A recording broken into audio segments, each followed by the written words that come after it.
নমস্কার, শিব শক্তি অ্যাস্ট্রো চ্যানেলে সকলকে স্বাগত জানাই। আশা করি সকলে আপনারা ভালো আছেন, ভালো থাকুন, সুস্থ থাকুন। আজকের ভিডিওই আলোচনা করব নববর্ষে মেষে উচ্চস্থ রবি, যিনি আপনাদের একাদশ স্থানের অধিপতি। সেই রবি মীন রাশি ছেড়ে দিয়ে, অর্থাৎ রাহুর সঙ্গে জুতি ছেড়ে দিয়ে মেষ রাশিতে উচ্চস্থ হয়েছেন 14 এপ্রিল, অর্থাৎ নববর্ষের দিন।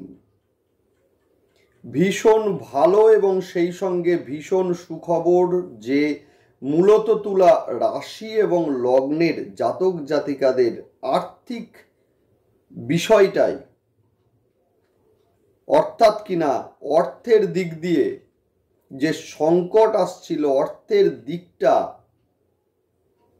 যেভাবে সংকুচিত হয়ে গিয়েছিল, সেই জায়গাটা প্রসারিত হতে চলেছে মূলত নববর্ষের পর থেকেই। অর্থাৎ নববর্ষে পদার্পণ, নববর্ষে রবিদেবের পদার্পণ মেষে, যে মেষে রবি হচ্ছেন মূলত উচ্চস্থ।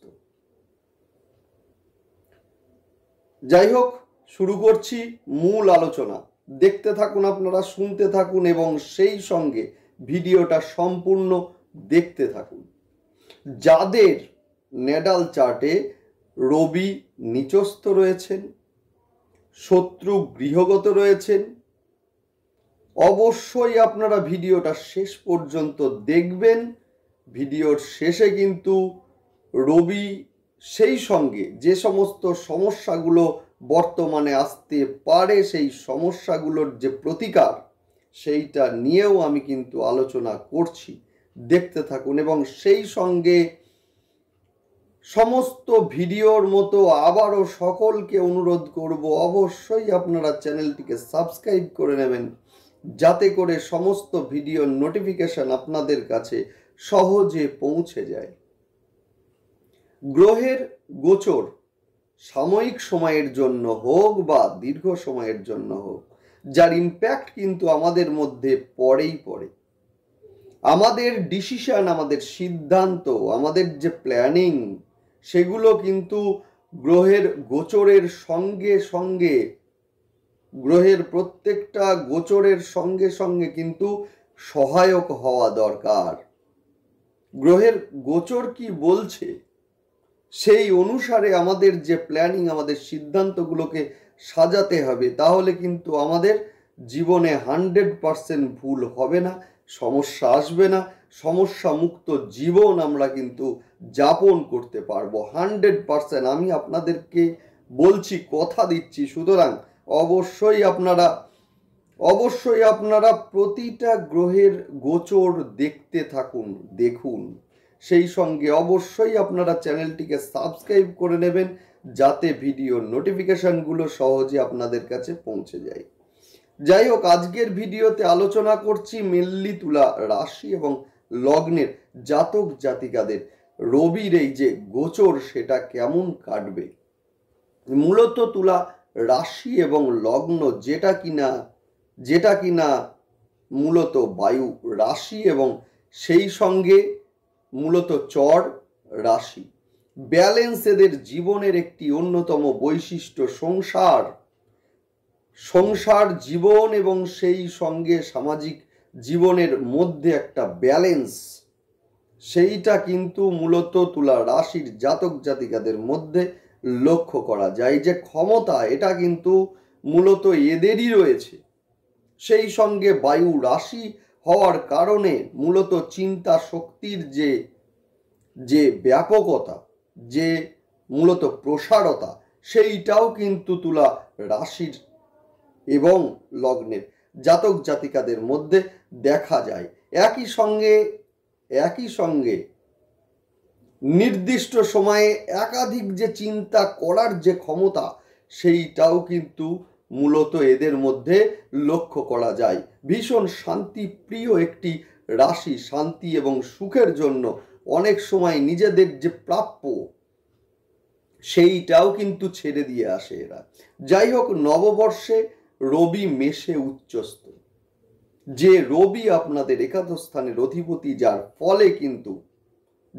ফলে কিন্তু ব্যবসা বাড়তে চলেছে 100%। বিশেষ করে বিশাখা নক্ষত্রের জাতক জাতিকাদের ব্যবসা বাড়তে চলেছে, সেই সঙ্গে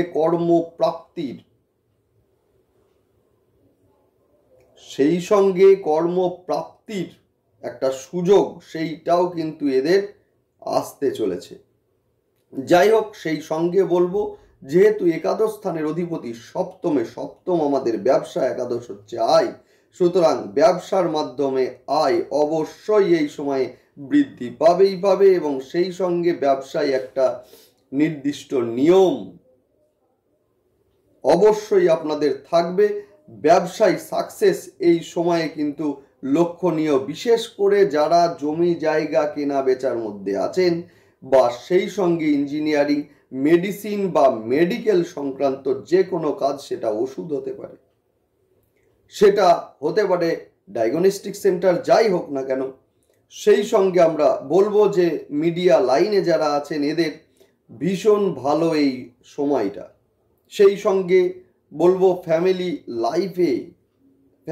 লাইফে একটা ইগো প্রবলেম, এইটা কিন্তু এই সময়ে ঘটার সম্ভাবনা রয়েছে। প্রেমের ক্ষেত্রে কিন্তু কিছুটা ভুল বোঝাবুঝি, সেই সঙ্গে নিজেকে মানিয়ে নেওয়া কিছুটা, সেই সমস্যাগুলো এগুলো কিন্তু এই সময়ে লক্ষ্য করা যাবে। সেই সঙ্গে কিন্তু মূলত প্রেমের ক্ষেত্রে ভাঙন বা নিজের ইগোকে বজায় রাখা এবং সেই কারণে কিন্তু মূলত প্রেমের কাছ থেকে, অর্থাৎ মূলত প্রেমের মধ্য থেকে নিজেকে সরিয়ে নেওয়া, মূলত এই ধরনের ঘটনাও কিন্তু আমরা ঘটতে দেখব এই সময়ে যাদের বিবাহের কথা চলছে এদের ক্ষেত্রে কিন্তু বিবাহের কথা থেকে পিছিয়ে আসা এবং সেই সঙ্গে বলবো যে হঠাৎ করে ক্যান্সেল হয়ে যাওয়া বা নিজের ইগোকে প্রতিষ্ঠা করা এবং যে কারণে ক্যান্সেল করে দেওয়া, এই ধরনের ঘটনাও কিন্তু এই সময়ে লক্ষ্য করা যাবে। এই সময়ে স্বামী বা স্ত্রীর ক্ষেত্রে চাকুরি প্রাপ্তি অথবা ব্যবসায় উন্নতি দুটোই কিন্তু লক্ষণীয়। এই সময়ে যারা নতুন গৃহ ক্রয় করতে চাইছেন এবং সেই সঙ্গে গৃহের যে পরিবর্ধন সেটা যারা করতে চাইছেন, এই সময়ে কিন্তু তাদের ক্ষেত্রে ভীষণ শুভ সময়। এই সময়ে মূলত তুলা রাশির জাতক জাতিকাদের বেশ কিছু ভুল সিদ্ধান্ত নিতে দেখতে পাওয়া যাবে, যার ইম্প্যাক্ট কিন্তু ভবিষ্যতে পড়তে পারে। তাই ভালো করে ভেবে চিন্তে সিদ্ধান্ত নেওয়াটাই ভালো। শিক্ষার কারণে সন্তানের বাইরে যাওয়া বা সেখানে উন্নতি, সেটাও কিন্তু এই সময়ে লক্ষ্য করা যাচ্ছে। আবার হঠাৎ করে সন্তানের ধৈর্য হারানোর মতো ঘটনা বা হঠাৎ করে রেগে যাওয়া, সেটাও কিন্তু এই সময়ে লক্ষণীয়। তবে একটা কথা বলবো, সন্তানের ক্ষেত্রে পায়ে চোট আঘাত লাগার সম্ভাবনা আছে। গাড়ি আস্তে চালাতে বলুন বা যদি প্রয়োজন হয় গাইড করুন, বোঝান তাকে। সন্তানের ক্ষেত্রে কিছু হঠকারী সিদ্ধান্ত নেওয়ার মতো ঘটনা, এইটাও কিন্তু এই সময়ে লক্ষ্য করা যাবে। সুতরাং সন্তানের সঙ্গে বন্ধুর মতো মেশার চেষ্টা করুন। যাদের বুধের দশা চলছে এদের ক্ষেত্রে কিন্তু ব্যবসায় উন্নতি এই সময় ভীষণভাবে লক্ষণীয়। সেই সঙ্গে ব্যবসার কারণে বাইরে যাওয়া বা বাইরে যাওয়ার জন্য অফার, সেইটাও কিন্তু এই সময় লক্ষ্য করা যাচ্ছে। চন্দ্রের দশা যাদের চলছে কর্মের ক্ষেত্রে তাদের উন্নতি, সেই সঙ্গে চাকুরি প্রাপ্তির মতো ঘটনাও লক্ষ্য করা যাবে। নেক্সট আসবো প্রতিকারে। যাদের ন্যাটাল চার্টে রবি নিচস্থ রয়েছেন, দুস্থানগত রয়েছেন, মূলত এদের ক্ষেত্রে অবশ্যই বলবো আপনারা মূলত এই সময়ে নবগ্রহ স্তোত্র পাঠ অবশ্যই আপনারা করুন।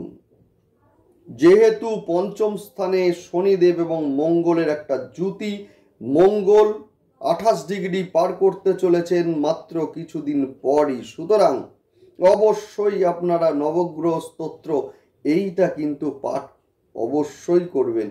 মঙ্গলবার এবং শনিবার করে হনুমান চল্লিশা পাঠ অবশ্যই আপনারা করবেন। সোম এবং শনিবারের দিন রুদ্রাভিষেক অবশ্যই আপনারা করবেন। ভীষণ ভালো রেজাল্ট আপনারা পাবেনই পাবেন। সেই সঙ্গে বাড়ির দক্ষিণ পূর্ব দিক অবশ্যই আপনারা পরিষ্কার রাখার চেষ্টা করুন। দুর্দান্ত রেজাল্ট আপনারা পাবেন। যাই হোক, ভালো থাকুন, দেখতে থাকুন আপনারা ভিডিও। সেই সঙ্গে অবশ্যই আপনারা চ্যানেলটিকে সাবস্ক্রাইব করে নেবেন। সঙ্গে থাকুন। নমস্কার।